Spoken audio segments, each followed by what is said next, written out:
Imagine islands where kings traded with China, Arabia, and Java, where warriors sailed, carved outriggers, and poets wrote in flowing script. These were not myths. They were real places, the pre-colonial Philippines, a patchwork of thriving island kingdoms whose names many of us have forgotten. In the next 5 minutes, we'll sail through their true story, how they rose, lived, and connected to the wider world, and why their echoes still shape the Philippines today.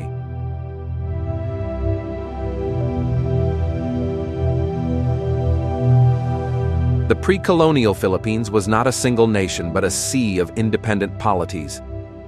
Small coastal towns and big trading centers were ruled by local chiefs, rajahs, and sultans. People lived in barangays, close-knit communities led by a datus, and life revolved around the sea, fishing, trade, and strong family ties. Trade and culture linked these island kingdoms to faraway lands. Chinese jars, Arab coins, and Indian cloth reached Philippine ports. Sailing merchants brought new ideas, metal tools, rice varieties, and stories. Local elites adopted foreign titles like Raja and used a native script, Baybayin, to write poems, records, and names. Power centers rose from trade and craft. Butuan, famed for its metalwork and boats, sent gold and timber across the sea. The rulers of Tondo and Manila controlled river trade near Manila Bay. In the south, the Sultanate of Sulu and other Mindanao polities were powerful maritime states with long trade networks and distinct Islamic culture. In the Visayas, the Confederation of Rajahs and the Rajanate of Cebu were known for strong leaders and seafaring skill. Each kingdom shaped its region's laws, norms, and alliances. Daily life mixed the local and the global. Farmers grew rice, taro, and coconuts. Weavers made cloth. Fishermen used intricately built boats. Communities practiced rituals to honor ancestors and sea spirits. Healers used plants and chants. Craftspeople produced jewelry, tools, and weapons, evidence that these island kingdoms were skilled and prosperous. Conflict and alliance were part of the story.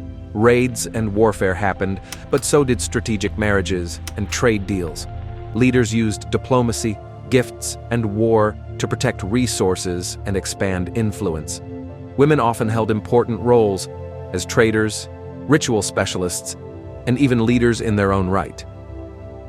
The arrival of Spanish explorers in the 16th century changed the map. Colonization introduced new religious, political, and economic systems. Some kingdoms resisted fiercely. Others adapted and merged with new structures. Yet the memories of pre-colonial governance, art, and maritime skill survived in place names, crafts, and local customs. Why does this matter now? Remembering the pre-colonial Philippines and these ancient Philippine kingdoms helps us see that Filipino culture developed through connections, not isolation. The island kingdoms were cosmopolitan, inventive, and resilient. Their story pushes back against the idea that history began with colonizers. Instead, it reveals a complex world already in motion.